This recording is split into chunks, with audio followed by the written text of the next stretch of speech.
छत्रपती संभाजीनगरमध्ये स्पर्धा परीक्षेची तयारी करणाऱ्या विद्यार्थ्यांनी क्रांती चौकमध्ये ठिय्या आंदोलन सुरू केले।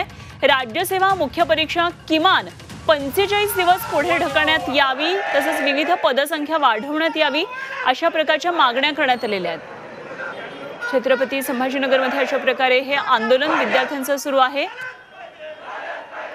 आणि आंदोलनासंदर्भातला आढावा घेतला आमचे प्रतिनिधी विशाल करोळे यांनी।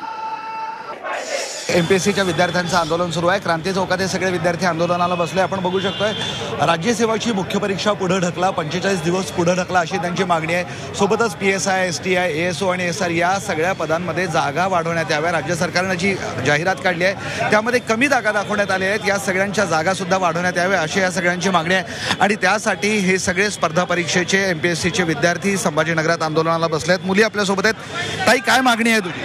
सर, आमच्या प्रमुख दोन मागण्या आहेत। एक तर आमची राज्यसेवा मुख्यची जी एक्झाम आहे, जो ACBC आणि EWSचं जे सध्या प्रकरण चालू आहे त्याच्यामध्ये न्याय मिळाला पाहिजे।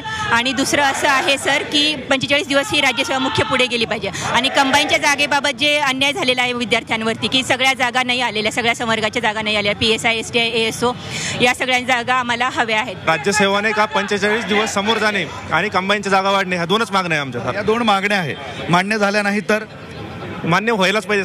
सरकार सध्या सकारात्मक आहे, सरकार सकारात्मक आहे आणि या सगळ्या मागण्या आमच्या मान्य व्हायला हव्या असं या सगळ्या विद्यार्थ्यांचं म्हणणं आहे। आणि त्यासाठी हे सगळे एमपीएससीचे विद्यार्थी संभाजीनगरच्या क्रांती चौकात आंदोलन करत आहेत आणि या मागण्या सरकारनं पूर्ण कराव्यात असा त्यांचा आग्रह आहे। व्हिडिओ जर्नलिस्ट मोहम्मद तौफिकसह मी विशाल करोळे, झी मीडिया, छत्रपती संभाजीनगर।